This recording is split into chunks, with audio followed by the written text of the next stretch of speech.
என்று சொல்வார்கள். வெள்ளைப்படுதல், அதாவது உடம்பு முழுக்க வெள்ளை வெள்ளையா ஆயிடும். அது ஒரு வகையான வெண்குட்டத்தை சார்ந்தது அப்படிங்கிற மாதிரி சொல்றாங்க. குஷ்டத்துல பல வகை இருக்கு, அதுல இது ஒரு விதமான வெண்குட்டம்னு சொல்றாங்க. அந்த வெண்குட்டத்தை எதுக்கு மெயினா ஏன் ஏற்படுதுன்னா, ரத்தத்துல சக்தி குறைபாடு இந்த வெண்குட்டத்தை கொடுக்குது. ரத்தத்துல ரத்த அணுக்கள் சிவப்பணுக்கள் குறையும் பொழுது இந்த வெண்குட்டமாகப்பட்டது வருகிறது. சிவப்பணு குறைஞ்சுன்னா வெள்ளையாகவும் குறைகிறது. அப்போ இதுதான் அந்த நோய்க்கான முக்கியமான காரணம். அதையும் இது நிவர்த்தி பண்ணுது. ஏன்னா என்சைம்களை, பிளட்டோட என்சைம்களை ஊக்குவிச்சு அந்த பிளட்டை பியூரிஃபை பண்ணும்போது இந்த லூகோமியா என்ற அந்த பிரச்சனையை இதில் தீர்வுன்றது உண்மை. அது மட்டும் இல்லாம நியூரோ பிசிக்கலாஜிக்கல் டிசார்டர், ஒரு சிலருக்கு காலை இழுத்து இழுத்து நடப்பாங்க, நரம்பு சம்பந்தப்பட்ட கோளாறுகள், அது இடையில வந்திருக்கலாம், இல்ல மூளை செயல்பாடுகள் குறைந்ததுனால வந்திருக்கலாம், பேராலிசிஸ்ன்னு சொல்லுவாங்க, ஒரு பக்கம் பக்கவாதம்னு சொல்லுவாங்க. அந்த மாதிரியான இதுவும் இது நிவர்த்தி பண்ணுது. எக்ஸிமா என்று சொல்லக்கூடியது, கேஸ்ட்ரோ என்டிட்டிஸ்னு சொல்லுவாங்க. இன்னைக்கு நாம அளவுக்கு மீறி சாப்பிட்டு கேஸ் பிரச்சனைகளை ஏகப்பட்ட பேர் பிரச்சனை அவசரப்படுறாங்க. ரொம்ப பேருக்கு இன்னைக்கு தொப்பை வெளியில வரும். அந்த தொப்பை வெளியில வந்ததுக்கான காரணம் அவருடைய மலக்குடலிலே அதிகமான அளவு வாயுக்கள் சேர்ந்திருக்கிறது, அவருடைய மலக்குடலிலே அதிகமான அளவு கசப்புகள் சேர்ந்திருக்கிறது என்பதை எடுத்துக்காட்டுவதுதான் தொப்பை. தொப்பைன்றது மிகப்பெரிய, நமக்கு மிகப்பெரிய எச்சரிக்கை மணி தொப்பைன்றது மனிதனுக்கு. ஏன்னா தொப்பைனா குடல்ல மலம் சேர்ந்துருச்சு, கழிவுகள் சேர்ந்துருச்சு. இந்த தொப்பையை வளர்க்கணும் அப்படின்னா இது என்ன பண்ணுது, வாயு கோளாறுகள். இந்த வாயுவை அதிகப்படுத்தினால் நுரையீரல் சரியாக சுவாசிக்க முடியாத ஒரு தன்மை அங்கே அடைகிறது. நுரையீரல் சரியாக சுவாசிக்காத பொழுது இதயத்தின் பிரச்சனை வருகிறது, ஆங்காங்கே கொழுப்புகள் அடைந்து விடுகிறது. ஸோ இதய பிரச்சனையும் இதனாலதான் வருது. அப்ப உணவை சரியாக உண்ணாமல், உண்ட உணவை சரியாக செரிமானம் பண்ணாமல் இருக்கிற எல்லா பிரச்சனையும் இது தீர்க்கிறதுக்கான ஒரு பலனா இருக்கு. அடுத்தது இந்த மலக்குடலை எப்படி சுத்தம் செய்யறதுன்றது நான் சொல்லிக் கொடுக்கிறேன். இப்போ கிட்னி டிசீஸ், ஹார்ட் டிசீஸ், அதே மாதிரி பெண்களுக்கு ஏற்படக்கூடிய மென்சரல் டிசார்டர், அதாவது மாதவிடாய் கோளாறுகள் இன்னைக்கு ரொம்ப ரொம்ப அதிகம். காரணம் என்னன்னா, மாதவிடாய் கோளாறுகள் ஏன் ஏற்படுகிறது, அதனுடைய ஆணிவேர் இங்கே இருக்கிறது என்றால், சிரசு சூடாகும் பொழுது அந்த சிரசிலே ஏற்படக்கூடிய அந்த உஷ்ணமாகப்பட்ட உடலை பாதித்து அவர்களுக்கு வெள்ளைப்படுதல் என்ற நோய் வருகிறது. இந்த வெள்ளைப்படுதல் என்ற நோயை நாம் தீர்க்க வேண்டும் என்றால் உடலை குளிர்ச்சி செய்ய வேண்டும். அந்த உடலை குளிர்ச்சி செய்வதற்கு இந்த ஆயில் புல்லிங், எண்ணெய் கொப்பளிப்பு என்பது மிக சிறந்த அளவிலே நமக்கு பயன்படுகிறது. அதே நேரத்திலே மலச்சிக்கலையும் இது தீர்த்து வைக்கிறது என்று கண்டுபிடித்திருக்கிறார்கள். சகோதரர்களே, இதுவரைக்கும் நாம் எண்ணெய் கொப்பளிப்பு என்பதை பற்றி நாம் பார்த்தோம். எண்ணெய் கொப்பளிப்பு செய்த உடனே காலையில் எழுந்தவங்க எண்ணெய் கொப்பளிப்பு செய்யுங்க. எண்ணெய் கொப்பளிப்பு செய்து அந்த எண்ணெயை ஒரு ஓரமாக தூக்கிட்டு பல் விளக்குங்க. பல் விளக்கணும்னு 1/2 லிட்டர் தண்ணி குடிங்க. 1/2 லிட்டர்லேருந்து 1 லிட்டர் வரைக்கும் தண்ணி குடிக்கலாம். எனக்கு முதல்ல தண்ணி குடிக்க கற்றுக் கொடுத்தவங்களாம் 1.5 லிட்டர் தண்ணி வரைக்கும் குடிங்க அப்படின்ற மாதிரி சொல்லி கொடுத்தாங்க. ஆனால் என்னுடைய அனுபவத்தில் நான் என்ன பண்ணேன் அப்படின்னா, 1.5 லிட்டர் தண்ணி குடிக்கும்போது கொஞ்சம் வாமிட்டிங் சென்சேஷன்லாம் வந்தது. அதே நேரத்தில் இந்த சிறுநீரகத்தை ஒரே நேரத்தில் 1.5 லிட்டர் தண்ணியை ஒரே நேரத்தில் போகும்போது அது கொஞ்சம் அதிகமான வேலை சுமை இருக்குது. அதனால நாம் என்ன பண்ணோம் அப்படின்னா, என்னுடைய அனுபவத்தில், எங்களுடைய அனுபவத்தில் நாம் என்ன பண்ணோம்னா, காலையில் இருந்த உடனே ஒரு 3/4 லிட்டர், 1/2 லிட்டர்லேருந்து 3/4 லிட்டர் தண்ணி குடிச்சிக்க வேண்டியது. ஒரு மணி நேரம் கழிச்சு மறுபடியும் ஒரு 3/4 லிட்டர் தண்ணி குடிக்க வேண்டியது. இந்த மாதிரி குடிச்ச உடனே எங்களுக்கு அந்த சிறுநீரக பலு கொஞ்சம் குறைந்த மாதிரி இருந்தது. பிரச்சனை இல்லாமல் நாங்கள் அந்த தண்ணியை குடிக்கிற அந்த வாட்டர் தெரப்பியை நம்ம பண்ணிட்டோம். அதுக்கு அடுத்தது மலக்குடலை சுத்தம் செய்யணும். வாயை சுத்தம் செஞ்சுட்டோம், பல்ல சுத்தம் செஞ்சுட்டோம். மலக்குடலை எப்படி சுத்தம் செய்யறது, அதுக்கு எனிமா என்ற ஒரு அற்புதமான ஒரு விஷயத்தை நம்ம மக்கள், நம்ம முன்னோர்கள் நமக்கு கற்றுக் கொடுத்துட்டு போயிருக்காங்க. பொதுவாக நாச்சத்துள்ள ஒரு பொருளையும், சமைக்காத உணவுகளையும், காய்கறிகளையும் அதிகமாக உண்ணும் பொழுது இயற்கையாகவே நம்முடைய உடல் அந்த கழிவுகளை லகுவாக வெளியே தள்ளக்கூடிய அளவிலே நமக்கு உடல் அமைப்பு உள்ளது. ஆனால் தெரிந்தோ தெரியாமலோ நாம் சமைத்த உணவுக்கு நம்மை தயார்படுத்திக் கொண்டோம். அதே நேரத்திலே மாவு பொருட்கள் அதிகமாக உள்ள பொருட்களை நாம் அதிகமாக உண்ண ஆரம்பித்துவிட்டோம். அப்போ குடலிலே இந்த மலம் கட்டுவது என்பது தவிர்க்க முடியாத ஒரு காரணமாக நம்மில் பல பேருக்கு ஆகிவிட்டது. அதை சரி செய்ய நாம் இனிமா என்ற ஒரு முறையை நாம் பயன்படுத்தி கொண்டிருக்கிறோம். எனிமான்னா உங்களுக்கு எல்லாம் தெரியும். பெண்கள் பெரும்பாலான பேர் வந்து ஹாஸ்பிட்டல்ல ஆப்ரேஷன், குடும்ப கட்டுப்பாடு ஆப்ரேஷன்லாம் பண்ணும்பொழுது அந்த ஒரு குவளையில அவங்களுடைய அந்த மலத்துவாரம் வழியா தண்ணியை உள்ள கொடுத்து அங்கே இருக்கிற எல்லா மலக்களெல்லாம் வெளியில் எடுப்பாங்க. அந்த மாதிரி எடுத்துட்டு அவங்க ஆப்ரேஷன் பண்ணாங்கன்னா ஒரு 2-3 நாள் இயங்க முடியாது இல்லைங்களா, அதுக்காக. ஆனால் நம்ம சாதாரணமாக இருக்கிறவங்க என்ன பண்ணலாம் அப்படின்னா, இந்த எனிமான்ற கேன் வந்து இப்போ நான் உங்களுக்கு காட்டுறேன். இப்போ இதுதான் உங்களுக்கு வந்து எனிமா கேன். இந்த எனிமா கேன்ல ஒரு டியூப் இருக்கு. இந்த டியூபோட இந்த முனையில பாருங்க ஒரு பைப் இருக்கு. இந்த பைப்பை நீங்க மரக்குடல்ல இங்க இதுல வந்து முழுசா வந்து தண்ணி எடுத்துக்கோங்க. இந்த தண்ணி எடுத்துட்டு இந்த தண்ணிக்கு இது வழியா கொஞ்சம் வெளியில வர அளவுக்கு பொறுமையா இருங்க. அது பொறுமையா இருக்கோன்னு இதை அடைச்சுக்கோங்க. இதை நம்மளுடைய ஆசன வாயில பொறுமையா உள்ள சொல்லிக்கணும். இதை வந்து பக்குவமா அந்த ஆசன வாயை வந்து புண்படுத்தாத அளவுக்கு நாம பக்குவமா இதை உள்ள சொல்லிக்கிட்டு இந்த கேனை இப்படி நீங்க உயர பிடித்தீர்களானால் இதுல இருக்கிற எல்லா தண்ணியும் நம்மளுடைய குடலுக்குள்ள சென்றுடும். இந்த குடலுக்குள்ள சென்றுச்சு அப்படின்னா ஒரு 10 நிமிடம், அதாவது உங்களுக்கு முதல்ல தொடக்க நிலையில் என்ன ஆகும் அப்படின்னா, இந்த தண்ணி போன உடனே எனிமா கேன் நல்லா பார்த்துக்கோங்க. இதுதான் எனிமா கேன்.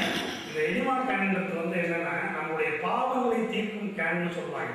இது குவளை, அந்த பாவ குவளை அப்படின்னே சொல்லலாம். ஏன்னா நம்ம உடம்புக்கு ஒவ்வாத ஒரு ஸ்டார்ச் போன்ற பொருட்களை, மாவு பொருட்களை நாம் சாப்பிட்டு மலச்சிக்கலை ஏற்படுத்தி கொள்ளும்போது அந்த பாவத்தை இது தீர்ப்பதாக, இது பாவத்தை நீக்கும் குவளை என்று இயற்கை வல்லுநர்கள் சொல்கிறாங்க. இப்போ இந்த இனிமாவை நம்ம பார்த்தோம். இந்த இனிமா எப்படி வேலை செய்யுது அப்படின்றத நான் சொல்றேன். இந்த இனிமா கேன்ல தண்ணி வயிற்றுக்குள்ள போன உடனே தொடக்க காலங்களில் இருக்கிறவங்க இப்போ உடனே நீங்க அதாவது ஒரு தொடக்க நிலையில பயிற்சியாளர்களுக்கு என்ன பிரச்சனை வரும் அப்படின்னா, தண்ணி போன உடனே அது வெளியில வரதுக்கான ஒரு சூழ்நிலை அமையும். கவலைப்பட வேண்டாம், ஒரு கொஞ்ச நாள் வந்து அந்த மாதிரி போகும். ஆனால் நாளடைவில் போகும் பொழுது இந்த தண்ணி உள்ள போட்ட உடனே ஒரு 15 நிமிடங்கள் வந்து நீங்க ஒரு பக்கம் சாய்ந்து படுத்திட்டீங்க அப்படின்னா இந்த தண்ணி போய் உள்ள தங்கும்.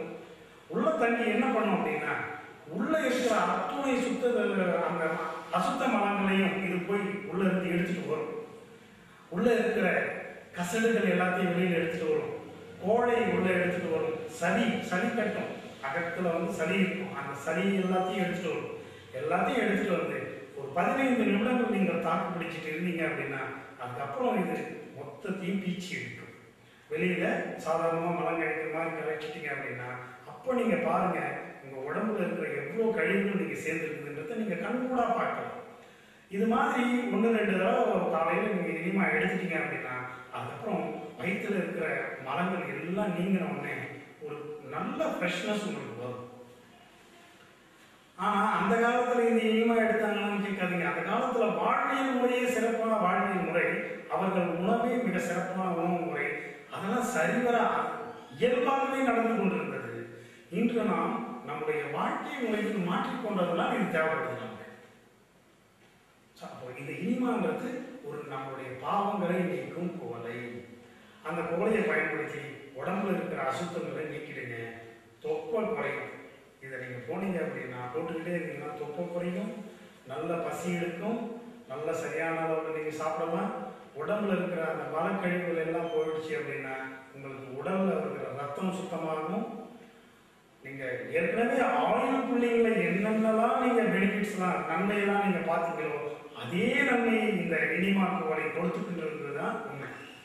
அப்போ நம்ம இன்றைய காலகட்டத்தில் இன்றைய எந்திர வாழ்க்கையில யார் ஒருவர் ஆயுள் புள்ளிக்கும் எண்ணெய் குப்பளிக்கும் இனிமா இயற்கை இனிமாவும் எடுக்கிறாங்களோ அவங்க அசுத்த மலத்தை பற்றி கவலைப்பட வேண்டிய அவசியமே இல்லை. அவருடைய நோய் நோயே வராது அவங்களுக்கு. ஏன்னா மலச்சிக்கல் இருந்தால்தான் பல சிக்கலுக்கு வழி இருக்கும். மலச்சிக்கலை நாம நீக்கிட்டோம் அப்படின்னா மற்ற எந்த சிக்கலுக்கும் மனிதனுக்கு இல்லை. அதுதான் நிதர்சனமான உண்மை.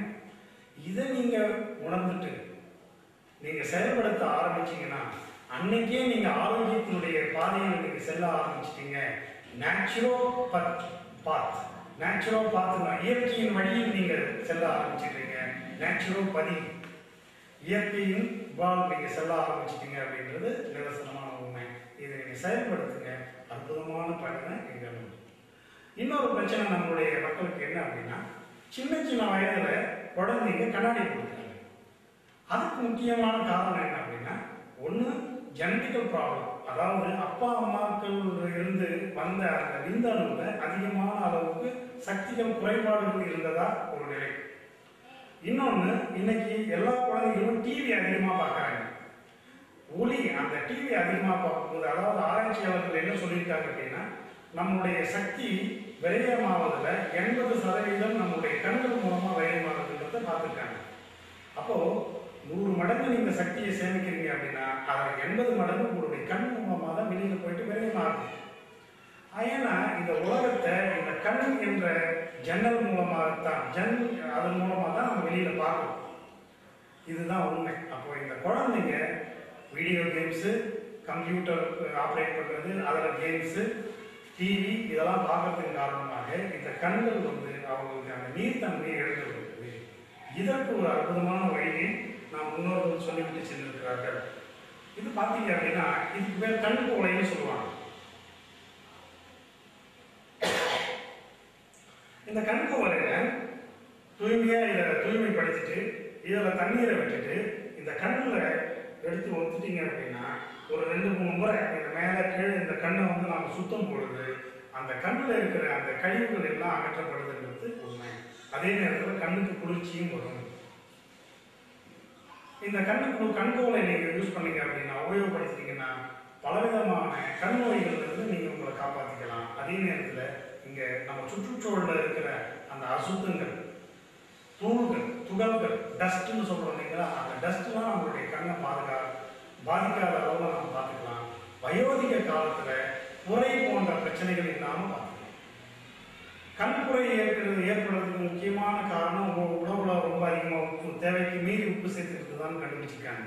யாருக்காவது ஒருத்தருக்கு கண் குறை இருந்ததுன்னா நீங்கள் சொல்கிறேன், உப்பு இல்லாமல் சாப்பிட்டு பாருங்க, கண் குறை ஆட்டோமேட்டிக்காக நீங்கிடும். காரணம் என்னன்னா, நாம் உடம்புல இருக்கிற உப்பை நீக்கிறதுக்கு உடம்பு அவ்வளோ வேலையை நம்ம செய்துட்டு கண்ணில் போய் தங்குற அந்த உப்பு அதால் சரியாக அகற்ற முடியும்.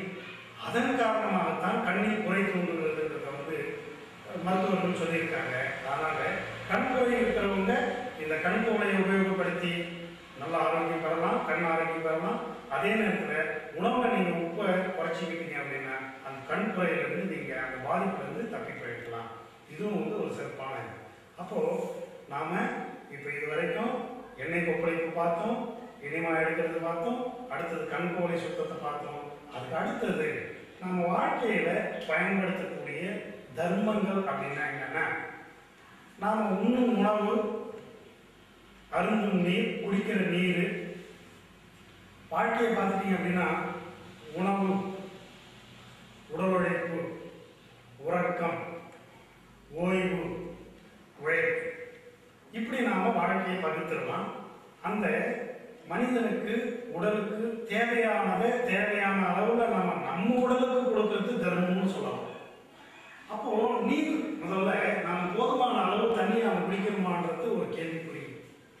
என்ன தண்ணி குடிக்கிறோம், ஒரு வேலையில் மூழ்கிடுறோம், எப்போ தண்ணி குடிச்சோம்னே தெரியாது, தலை கிருன்னு சுத்துது. எப்போ மூளையில் இருக்கிற தண்ணியினுடைய அளவு குறைஞ்ச உடனே மூளை என்ன பண்ணுது, ஒரு மாதிரியான ஒரு நௌசியா ஃபீலிங் நமக்கு கொடுக்குது. அப்போதான் நம்ம தண்ணி குடிக்கிறத மறந்துட்டோம். என்ன பண்ணுறோம், ஒரு சொம்பு நிறைய தண்ணி எடுத்து கடற்கரை உள்ள தரோம். அப்போ என்ன ஆகுது, அது வரைக்கும் தண்ணி குடிக்காமல் இருந்த போது இந்த சிறுநீரகத்துல இருந்து எல்லாமே வற்றி போய் இந்த தண்ணி போய் அதை தாக்கணும், சிறுநீரக கோளாறு வந்துருக்கு.